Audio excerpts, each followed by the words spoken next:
That's called really blood politics.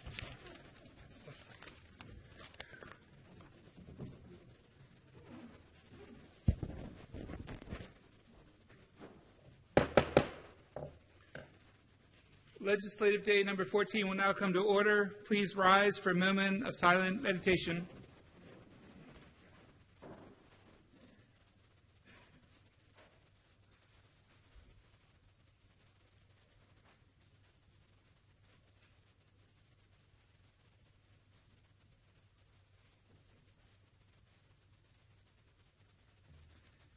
I will now call upon Councilman Crandall, who will lead us in the Pledge of Allegiance to the flag.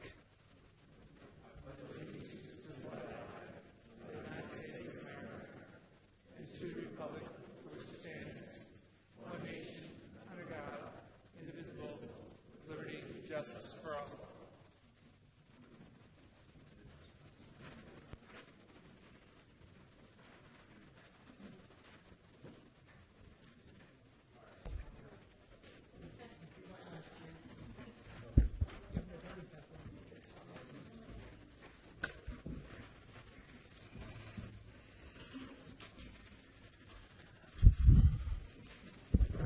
Is there a motion to approve the journal for the meeting of August 7th, 2017? I'll move it. I'll second it. There's been a motion, second. All in favor? Aye. Journal's approved. Enrollment of bills. Bills 42-17, 43-17, 45-17 were passed by the council, signed by the executive, and are hereby enrolled. Mr. Secretary, we now read all bills for introduction, please. Bill 51-17, Pre-Exposure Prophylaxis Navigator Program. Bill 52-17, Overdose Fatality Review. Bill 53-17, Opioid Intervention Team. Bill 54-17, Parking Laws. Bill 55-17, Zoning Regulations. Bill 56-17, Wild or Exotic Animals for Public Amusement or Entertainment. And Bill 57-17, Comprehensive Zoning Lobbying Registration. Council will now consider all bills for final reading and vote. Mr. Secretary, first bill, please. Bill 46-17, Continuum of Care Appropriation. And I know we have Ms. Van Arsdale here. And good evening, Ms. Van Arsdale.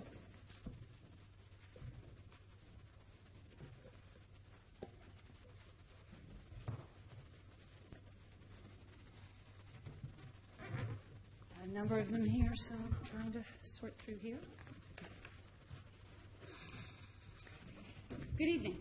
The administration is requesting a supplemental appropriation of $254,235 to support 10 scattered site apartment units for homeless women and families with at least one disabled member. The funds were previously granted to Interim Housing Corporation by HUD, but Interim has ceased operations. St. Vincent de Paul has been selected as the nonprofit organization to provide case management services for clients and assist with rental costs. Are there any questions or comments for Ms. Van Arsdale on Bill 46-17? Mr. Secretary, could you please read the amendment to Bill 46-17? There's a technical amendment in the books, Mr. Chairman. It just corrects the name of the program. And I'll move the amendment. Is there a second? I'll second. Mr. Secretary, please call the roll on the amendment to Bill 46-17. Mr. Quirk? Aye. Mrs. Allman? Aye. Mr. Catch? Aye. Mr. Jones? Aye. Mr. Marks? Aye. Mrs. Bevins? Aye. Mr. Crandall? Aye. The amendment passes. Is there a motion to approve Bill 46-17 as amended? So moved. Second. There's been a motion and a second. Mr. Secretary, please call the roll on Bill 46-17 as amended. Mr. Quirk? Aye. Mr. Catch? Aye. Mr. Jones? Aye. Mr. Marks? Aye. Mrs. Bevins? Aye. Mr. Crandall? Aye. Mrs. Allman? Aye. Bill 46-17 as amended is passed. Mr. Secretary, next bill, please. Thank you. Thank you, Ms. Van Arsdale. Bill 47-17 is sponsored by Councilwoman Allman, Employees Retirement System. Councilwoman? Thank you. This has been a very difficult bill to dissect, to look at, to digest. But tonight we're voting on this legislation because it's unfair to taxpayers when top-ranking officials are double-dipping. receiving huge payouts when they leave government on top of their pensions and receiving a second pension when they return to county government. Some of these double-dipping pension lump sum payouts will reach over $500,000, above and beyond regular retirement benefits. While I am dismayed and disappointed that the county attorney and council's attorney have stated it is illegal and unconstitutional to make this legislation retroactive, that does not alter the fact that we must change this practice. The scheme isn't fair to Baltimore County taxpayers or Baltimore County employees. It's not right, and it has to stop now. We must eliminate any potential for improprieties or even the appearance of violation of the public trust. And as you all know, today it's not easy for the public to trust government, any form of government. In many ways, it starts with having a higher standard for Baltimore County government, and this legislation is an important step towards keeping the county employees' pension system fair and viable now and into the future. Thank you. I know we have a couple different amendments on this bill, but before we do get into the amendments, is there any discussion before we get into the amendments? Okay, let's start with the amendments. Mr. Secretary, if you could do the First Amendment, please. The First Amendment in your books is sponsored by Councilman Jones. This amendment changes the bill, the application of the bill, that is, from being retroactive to July 1, 2010, to being a 45-day enactment, that is the normal enactment prospectively for the bill. Is there a motion on the amendment? I'll make it. Is there a second? Second. Is there any discussion on this amendment? Seeing no discussion, Mr. Secretary, please call the roll on the amendment sponsored by Councilman Jones. Mr. Jones? Aye. Mr. Quirk? Aye. Mrs. Allman? Aye. Mr. Catch? No. Mr. Marks? No. Mrs. Bevins? Aye. Mr. Crandall? No. The amendment passes. And, Mr. Secretary, there's another amendment on this bill? The Second Amendment in your books is sponsored by Council Members Bevins and Catch. This amendment provides that the repeal of this section of the code does not apply and has no effect upon the benefits conferred on a member under that section who is retired from county service for 1 year or more prior to returning to active service. And is there a motion on this amendment? So moved. Second. There's been a motion. There's a second. Any discussion on this amendment? Seeing no discussion, Mr. Secretary, please call the roll on this amendment. Mrs. Bevins? Aye. Mr. Catch? Aye. Mr. Quirk? Aye. Mrs. Allman? Aye. Mr. Jones? Aye. Mr. Marks? Aye. Mr. Crandall? Aye. The amendment passes. Now, Mr. Secretary, no other amendments on this bill, correct? There are no further amendments, Mr. Chairman. Okay, and is there any other discussion before we call the roll? All right, is there, let's see, please call the, let's see. Mr. Secretary, please call the roll on Bill 47-17 as amended. Mrs. Allman? Aye. Mr. Quirk? Aye. Mr. Catch? Aye. Mr. Jones? Aye. Mr. Marks? Aye. Mrs. Bevins? Aye. Mr. Crandall? Aye. Bill 47-17 as amended is passed. Mr. Secretary, next bill, please. Bill 48-17 is sponsored by Councilman Catch, zoning regulations, RC8 zone.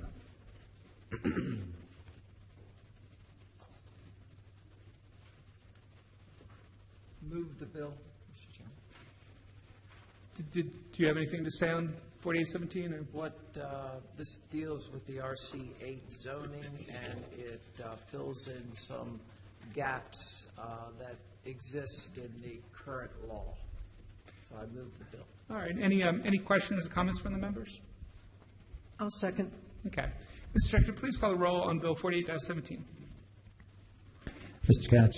Aye. Mr. Quirk? Aye. Mrs. Allman? Aye. Mr. Jones? Aye. Mr. Marks? Aye. Mrs. Bevins? Aye. Mr. Crandall? Aye. Bill 48-17 is passed. Mr. Secretary, next bill, please. Bill 50-17 is sponsored by Council Members Quirk and Jones, Employees Retirement System. And thank you, Mr. Secretary. We did talk at length about this bill. Councilman Jones, is there anything you wanted to say about Bill 50-17? Let me just say that we have quite a number of employees that are currently working for Baltimore County that are retired, and they work in part-time positions for a straight salary. and they're doing an incredible service to the county. It gives them an opportunity to make a few extra dollars, and we save money by not paying them benefits. And it's my honor and privilege to move this resolution. Thank you, and I will second it, but we do have some amendments before we call for the final vote, because we've got several different amendments. All I'll say about Bill 50-17 is I do appreciate the work of the administration. By having something like Bill 50-17 does allow us to have experienced county employees working for the government that have worked for the government in the past but have been retired. It allows us to have experience and knowledge working for the county, at the same time not accruing additional pension benefits. So we're getting a lot of experience and a lot of good people that we know will do a good job, and it's costing the taxpayers not a great deal. So I do appreciate the work the administration's done on this in the past, and I appreciate the colleagues' consideration. So saying that, Mr. Secretary, can you read the first set of amendments to Bill 50-17? There's a set of amendments in your books that's sponsored by Council Members Quirk and Bevins. The first amendment expands the scope of the bill slightly to cover seasonal or part-time hires, that is, employees who are hired back again. The second amendment provides that the term of the original contract with such employees is not to exceed 1 year. The third amendment provides for an oversight mechanism for the county council so that the council will be notified in writing that an agency intends to employ a seasonal or part-time person who is a former employee, and that notification must be given to the council, listing the name of the employees, the job title, number of hours to be worked, description of the job duties. And the agreement comes up to the council under the 14-day notice requirement. And the final amendment then provides that the bill does not apply unless the beneficiary returns to active service, has been retired from the county for a period of not less than 6 months. That does not apply to anyone who has already been selected under this subsection prior to the effective date of the act.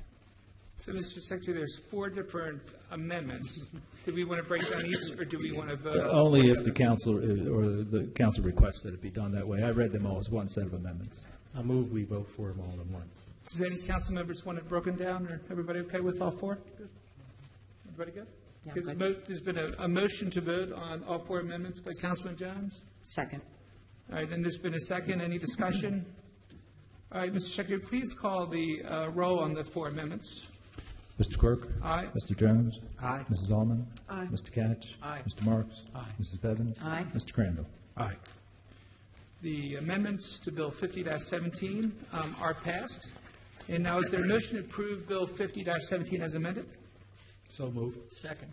The motion and second. Any other discussion? Seeing none, Mr. Secretary, please call the roll on Bill 50-17 as amended. Mr. Quirk? Aye. Mr. Jones? Aye. Mrs. Allman? Aye. Mr. Catch? Aye. Mr. Marks? Aye. Mrs. Bevins? Aye. Mr. Crandall? Aye. Bill 50-17 as amended is passed. The council will now consider all fiscal matters. Extensive testimony was taken at the council's work session on August 29, 2017. The witnesses who testified at the work session are available to restate their testimony if needed. If the council member has any questions regarding a particular fiscal matter, that item will be discussed as a separate matter.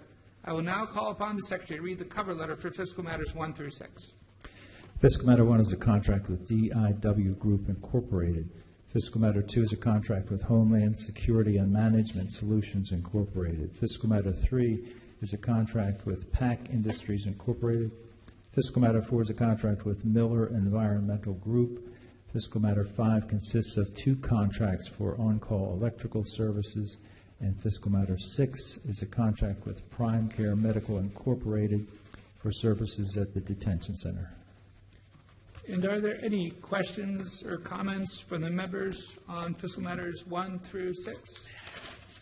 I know we had a fair amount of discussion on fiscal matter 6 at the work session, but is everybody okay with fiscal matters 1 through 6? Yes. Okay, hearing none, I'll move fiscal matters 1 through 6. Is there a second? I'll second. Mr. Secretary, please call the roll on fiscal matters 1 through 6. Mr. Quirk? Aye. Mrs. Allman? Aye. Mr. Catch? Aye. Mr. Jones? Aye. Mr. Marks? Aye. Mrs. Bevins? Aye. Mr. Crandall? Aye. Fiscal matters 1 through 6 are approved. We will now consider miscellaneous business. Mr. Chair, just make, Councilman? yeah, making a comment Sure. on fiscal issue number 6. I am very happy that our detention centers will continue to offer services to people once they are released from the detention center, because we do not want, we want to reduce the rate of recidivism. And to do that, you need to have the mental health component. You need to have, in situations where prescriptions are necessary, you need to have dental services, and you need to have a continuum of care. So this is an excellent program, and one that I pushed for many years on the state level as well. So thank you. Thank you, Councilman. And I just want to echo the Councilman's sentiment on fiscal matter 6. And I did have a couple people call me wondering if the provider can handle this, and that's a procurement issue, and I defer to the administration on that. Any other comments before we do miscellaneous business? All right. So we will now consider miscellaneous business. Mr. Secretary, first item, please. Have a notification from the Director of Budget and Finance regarding contracts over $25,000 that are awarded by a process other than formal competitive bid. Those contracts are required to be announced at the Council's legislative meeting. There are 9 contracts this evening. Life Technologies Corporation, $42,537. DANI Instruments Incorporated, $31,350. Niche Vision Forensics, $49,875. AWE Acquisitions, $62,592. ASGCO Manufacturing, $430,000. Delmarva Pump Center, $345,000. Albin Tractor Company, $1,800,000. Fisher Scientific Company, $46,895. And Rico USA, $51,000. Mr. Secretary, next item, please. Resolution 73-17 is sponsored by Councilman Marks. This is a resolution of the council for the purpose of amending the Perry Hall Commercial Revitalization District. Councilman Marks. Thank you, Mr. Chairman. This makes a minor change to the Perry Hall Commercial Revitalization District in the vicinity of Bel Air and Joppa Roads. I did check with the Department of Planning, and the administration has no objection to the resolution. Any other discussion? Is there a motion to approve Resolution 73-17? So moved. Second. And there's been a second. Mr. Secretary, please call the roll on Resolution 73-17.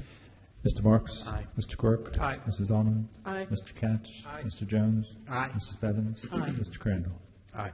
Resolution 73-17 is passed. Mr. Secretary, next item, please. Resolution 74-17 is sponsored by Councilman Jones, a resolution to approve the refund of property taxes collected from Tina Gross Jones, who is a blind person and entitled to a partial exemption under state law. Mr. Chairman, it is my honor and privilege to move this resolution. I know Ms. Tina Jones I have known her for probably close to 14 or 15 years, and I have seen her lose her sight, and I've seen all the things she has gone through in terms of trying to adjust to her new reality, and is the least we can do is to provide some tax relief for her. So I move the resolution. And I will second. Any discussion? Seeing no discussion, Mr. Secretary, please call the roll on Resolution 74-17. Mr. Jones? Aye. Mr. Quirk? Aye. Mrs. Allman? Aye. Mr. Katz? Aye. Mr. Marks? Aye. Mrs. Bevins? Aye. Mr. Crandall? Aye. Resolution 74-17 is passed. Mr. Secretary, next item, please. Resolution 75-17 is sponsored by Councilwoman Allman, a resolution to approve the refund of property taxes collected from Glenn Turk, who is a disabled veteran and entitled to an exemption under state law. Thank you. It is my honor to move this resolution. Second. There's been a motion, and a second. Any discussion? Hearing none. Mr. Secretary, please call the roll on Resolution 75-17. Mrs. Allman? Aye. Mr. Quirk? Aye. Mr. Katz? Aye. Mr. Jones? Aye. Mr. Marks? Aye. Mrs. Bevins? Aye. Mr. Crandall? Aye. Resolution 75-17 is passed. Mr. Secretary, next item, please. Resolution 76-17, sponsored by Councilman Jones, a resolution to approve the refund of taxes collected from Robert Pringle, who is a disabled veteran and entitled to an exemption under state law. It is my honor and privilege to move the resolution. Second. And there's been a second as well. Mr. Secretary, please call the roll on Resolution 76-17. Mr. Jones? Aye. Mr. Quirk? Aye. Mrs. Allman? Aye. Mr. Catch? Aye. Mr. Marks? Aye. Mrs. Bevins? Aye. Mr. Crandall? Aye. Resolution 76-17 is passed. Mr. Secretary, next item, please. The next item is a proposed grant agreement from Baltimore County to Prolog Incorporated in the amount of $300,000 to purchase the property at 609 Baltimore Avenue. And good evening again, Ms. Van Arsdale. Doubleheader tonight. Hopefully, this is the grand slam. I like that. The administration is requesting approval of a conditional loan of $300,000 in community development block grants to Prolog Incorporated to purchase the building at 609 Baltimore Avenue. For 20 decades, Prolog has leased this property from the adjacent Trinity Episcopal Church and has operated a homeless outreach program from the building, offering services only during the day to homeless individuals and families.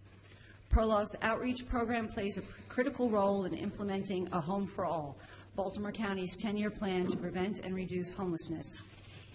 In this plan, outreach and engagement are key components. Prolog deals directly with those facing a housing crisis and connects them to the resources and services that are essential to getting people off the street and into off-site shelters and permanent supportive housing. Prolog's outreach and specialized case management help many vulnerable people, including children, veterans, the mentally ill or disabled, and victims of domestic violence.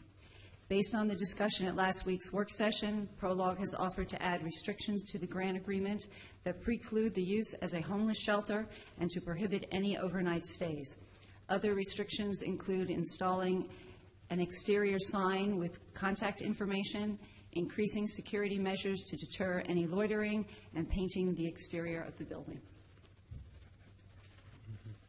Are there any questions or comments for Ms. Van Arsdale? Councilman Marks? Thank you very much. I want to thank the administration for working with my office to incorporate those conditions into the agreement. I think it greatly strengthens the agreement. It actually, I think, strengthens Prolog's mission, but also provides some important protections for the community. So, Ms. Van Arsdale, what will happen to Prolog's funding if any of those conditions would happen to be broken? It would be a breach of the contract, and deferring to my legal counsel, would require payback. Okay. I've had some late-breaking questions about this, and I just want to get on the record. So let's say that Prolog, at some point in the future, decides that it wants to no longer operate a center for homeless services or sell the property. What would then happen? They no longer want to. If it wanted to get rid of the property or no longer have a homeless center, what would happen to this? Well, they are allowed to do things that relate to their mission as assisting the homeless. Again, they have never operated as a shelter and have agreed to never in the future operate as a shelter. If they were to do something that was completely off-center, again, a breach of a contract, and we would claw the money back. What if the property was sold at some point in the future? Sold at some point in the future? Prior to the conditions, prior to the 15 years, they would have to continue with the original conditions of the contract, grant agreement. Am I correct, Susan? Okay. Thank you very much. Are there any other questions or comments from the council on miscellaneous business item number 6? All right, is there a motion to approve miscellaneous business item number 6? I'll move it. I'll second it. There's been a motion and a second. Mr. Secretary, please call the roll on miscellaneous business item number 6. Mr. Quirk? Aye. Mrs. Allman? Aye. Mr. Catch? Aye. Mr. Jones? Aye. Mr. Marks? Aye. Mrs. Bevins? Aye. Mr. Crandall? Aye. Miscellaneous business number 6 is passed. Here's your grand slam. Mr. Secretary, next item, please.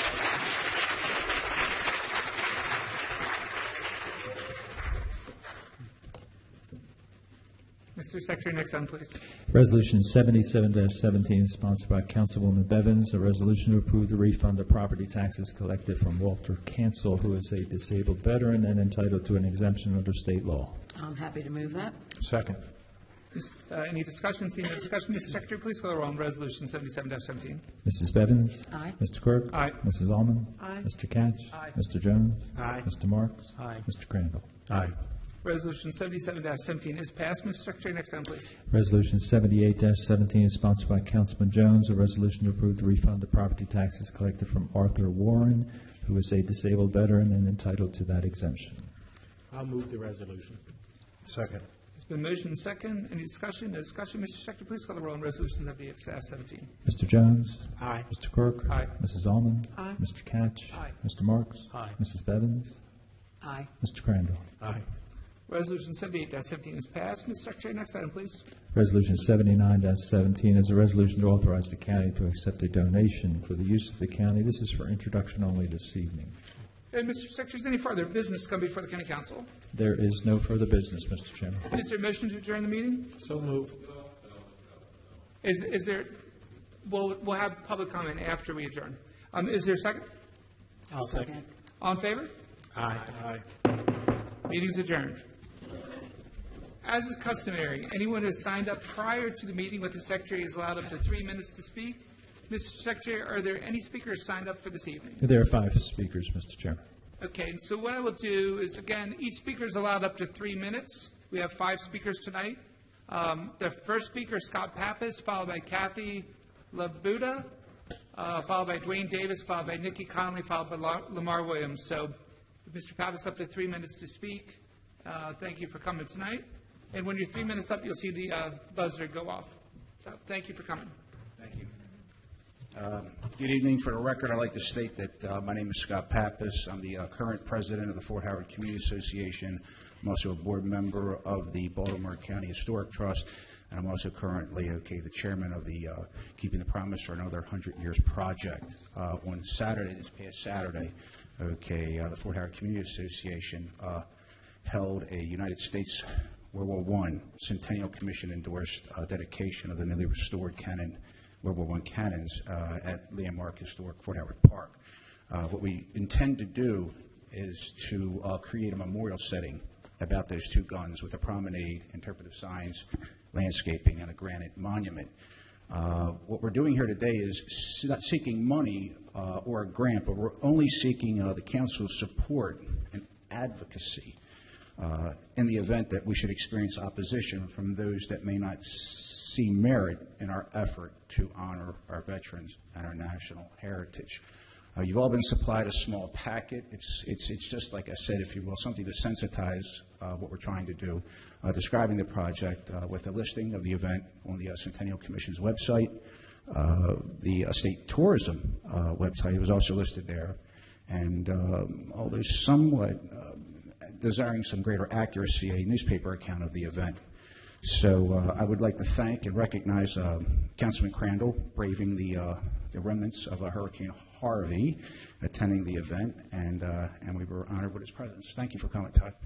Thank you, Mr. Pappas. I also wish to close by thanking you all in advance for your advocacy and support in the Keeping the Promise for Another 100 Years World War I Centennial Project. Thank you. Thank you, Mr. Pappas. And Scott, before you leave, I want to give you a thanks from the community and from the residents of Baltimore County for the work that you and your team and your partners put in to the restoration of the cannons. There are 2 World War I cannons at Fort Howard Park that had fallen into disrepair, and I believe a retired National Guardsman, Les Ernest, yeah, right. retired Les Ernest. He happened to be walking in the park, saw that the cannons were in disrepair, and decided that he would do something about it. He contacted the Fort Howard Community Association, and they really put together a consortium that restored these cannons, and they were, I guess, rededicated this past weekend, and they are just absolutely beautiful. So you and your team did an incredible job on that. I would also like to underscore that this was truly a team effort.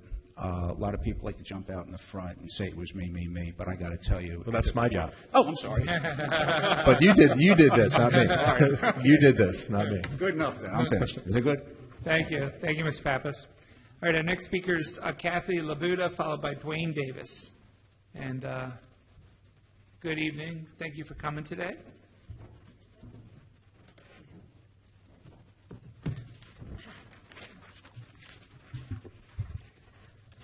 Good evening, and thank you for having me.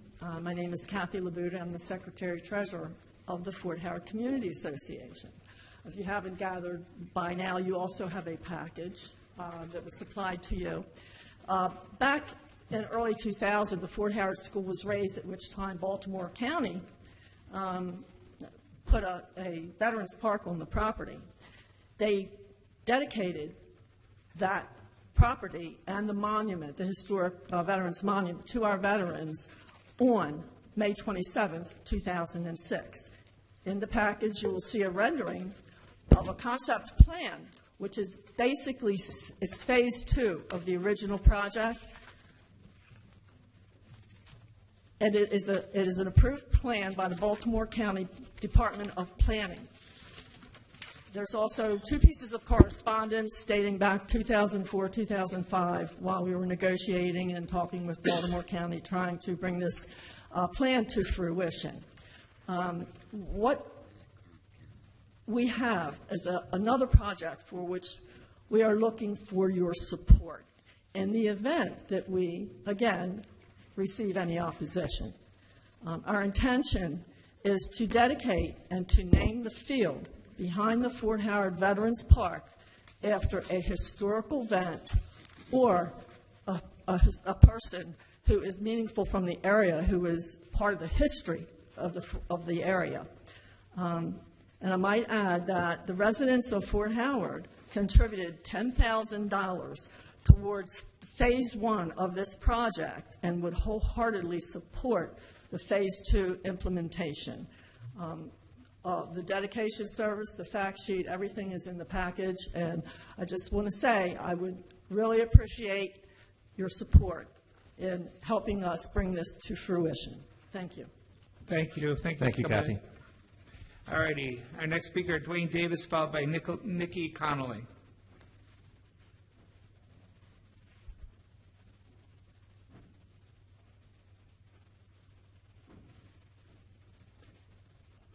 And good evening. Good evening. My name is Dwayne Davis. I'm an independent filmmaker and an entrepreneur. I'm also the owner of Shorty's Pit Beef and Ribs. It used to be on Falls Road. On February the 7th, 2011, I was illegally incarcerated by the Baltimore County Police Department for putting a toilet in front of the Towson Courthouse. All right? I was the man that did it. It was a prop for a movie. The movie was called Letters to Zion. I'm here because the court ordered my property be returned. I had a truck, a computer, 8 years worth of videotapes. I had 13 storyboards. I was making a movie and a documentary about the prison industry here in Baltimore County and Baltimore City. This is the material right here. All right. Now, my ask here today is I've exhausted my remedies, executive, legislative, and judicial branches of the government. The court ordered my property to be returned right here. Named the property. Until this day, the state has refused to return my property. The Baltimore County Police Department has refused, Scott Schellenberger has refused, and Judge Sauter has ordered a return. I'm an indigent. At this present time, I'm homeless because of this. You can see Mr. Ed Hill back there. He used to patronize my store. I used to make $260,000 a year. You understand? I'm out $2.6 million because of this incident. The state of Maryland has not received any taxes during my time of incarceration in 2007 to 2008. The state of Maryland did not receive any taxes, and my store was ran. Now, I filed charges, and I was supposed to go to court, and I was not allowed to go to court. I was arrested. So I refiled the charges here in Baltimore County with Judge Cox, and I gave a request to testify in front of the grand jury because of the taxes that were not paid. I'm receiving tax for my property. The truck that was taken by the state, I'm getting charged taxes for that. That's my business property. Shorty's is an entity, it's a business. Nobody owns shares of Shorty, but I'm still registered as business property. and I'm being charged for that. So I asked for an audit, I asked for this to be resolved, and the state refuses to get involved. I'm here to ask that you, as my representatives, instruct your police department to follow this court order, not court order, but this case number 171720585, victims' rights under Maryland United States codes and law. I'm asking y'all as my representatives to have my police department enforce my rights, give me my property back, let me testify in front of the grand jury so I can clear my name and get my rightful place in this community back.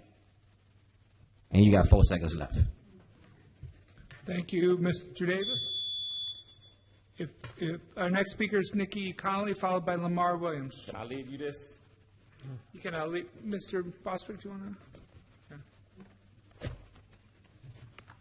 It's got the case number and everything. I don't need nothing. All I need is my property. Thank you. Thank you, Mr. Davis. Our next speaker, Nikki Connolly, followed by Lamar Williams. And good evening, Ms. Connolly. Good evening. I'm Nikki Connolly from Prologue Homeless Outreach. And I am here really tonight just to thank you all so much from the bottom of our hearts. We are overwhelmed and humbled by your support. It really speaks to your values that we share of inclusion and community and taking care of one another, which is really at the center of our mission, especially to those who are disenfranchised and vulnerable and just need a helping hand up. So we really appreciate your ability to, I know you've heard from a lot of people, and your ability to see through all of, I'll call it the fog, and to see our mission, and that we promise to continue to work in the community and be responsive to the needs of those in the community, our neighbors. And so from all of us at Prologue, thank you so much, our community partners and the people that we serve. This is, it's been emotional for us, but from the bottom of our hearts, we say thank you. Thank you. Thank you, Ms. Connolly. All right, our last speaker for the evening is Mr. Lamar Williams.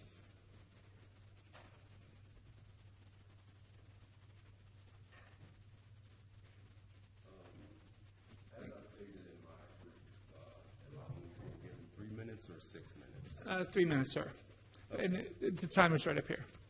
Yeah, I've been looking at it for the past month now. All right, so you've all received my brief regarding what I consider to be discriminatory, biased, out of bounds, the extending their decisions outside of its jurisdiction from the Personnel and Salary Advisory Board. This particular portion of the charter has been in place since 1955, and judicial bodies, the court system has totally changed since then. So I don't know why this particular portion of the charter is still in place.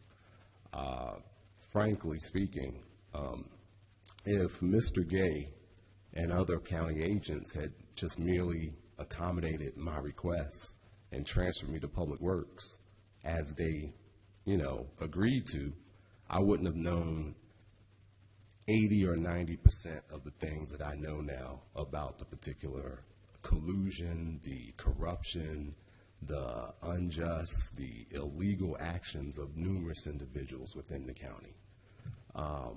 So that's why last week I was actually going to speak about certain individuals, particularly Vince Gardena, as well as County Executive Kevin Kamenetz, who are basically going to benefit from the outcome of 47-17. Both of them have been totally useless. They've been biased. They totally have done everything they could to destroy my whole career with the county. And I'm starting to understand now why employees aren't allowed to actually speak to the county, to their council members. But, like I said, I pretty much outlined everything in the brief. But I think I would like to just make a verbal motion for repeal of Article 8, Section 803 of the Charter that pretty much states that I have the actual statements here. And hold on, can I reserve the remainder of my time right now? Can you stop it? I can retain the remainder of my time. I would It's just- 52 seconds, so I would I just actually keep need to keep look going it with up. your statement, please. I need to look it up. I actually have it Article right 8, here. Section 803? Yeah, I have it right here. So, While you look it up, are you No. aware that there's a charter review commission? yeah, but I haven't been given, all right, hold I on. mean, they've had. I am meetings allowed to throughout the county. retain the remainder of my time. So if you ask me a question, that actually shouldn't be in my 3 minutes. So can someone please stop the clock? Well, we don't need to stop clock. You'll Okay. keep talking. We'll All let right. you know when Thank the you time's up. kindly. I just want to make sure that we actually address all of this. All right, so it says yes, to answer your question, Councilman Jones, yes. Okay. There is a council charter review commission, but it's pretty much going to be completed, I believe, September 18th or at the end of this month. So me personally, I just want to put that bug in the ear of this particular council, where I know a quorum is needed in order to push forward with an amendment of this latitude. So 5 members pretty much agreed to give a huge payout to the county executive and Vince Gardena, both of whom did a lot of illegal and unlawful things with regards to my livelihood. And so I don't see why, it couldn't be a unanimous decision to repeal such an antiquated portion of the charter. And I know it's an audacious request, but I just don't see the difficulty in that. So that was responding to Councilman Jones' question. Do you want to real quickly talk about Article 8, Section 803 really Yeah. quickly? Yeah, it basically states that, all right, so it says right here that, it's a new phone. Don't ever get a new phone before you're going to be speaking to some judicial body. In case of any appeal to the Personnel and Salary Advisory Board, its decision shall be final on all parties concerned, and there shall be no further appeal therefrom the County Board of Appeals or to any court. Any question involving the jurisdiction of the Personnel and Salary Advisory Board may nevertheless be heard by the Circuit Court for Baltimore County or any other court with jurisdiction over the parties in the subject matter.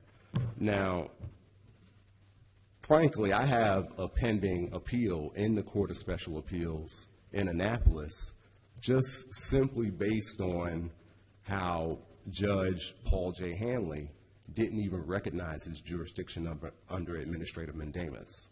Now, it's a pretty basic thing. So somehow he dismissed it, which I believe he may have been influenced by certain individuals within this county, possibly. I'm not saying that happened, but I don't have proof on it.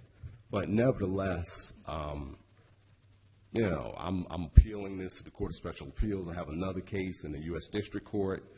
But what I can tell you is I have firsthand knowledge that Terrence Sheridan, when he was the chair, basically strong-armed verbally other members who basically left the Personnel and Salary Advisory Board because they disagreed with a lot of his tactics, to force them to vote a certain way.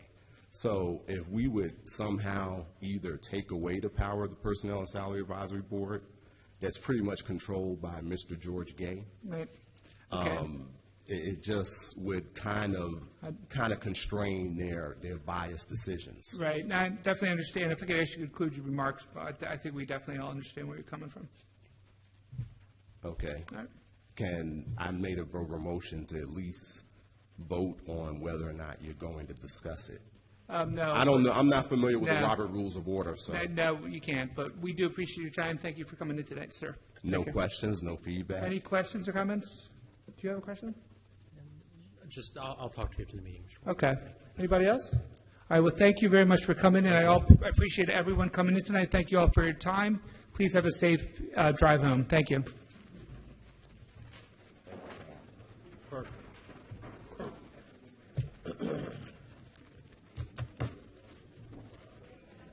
Just kind of trying to get your attention. The guy here.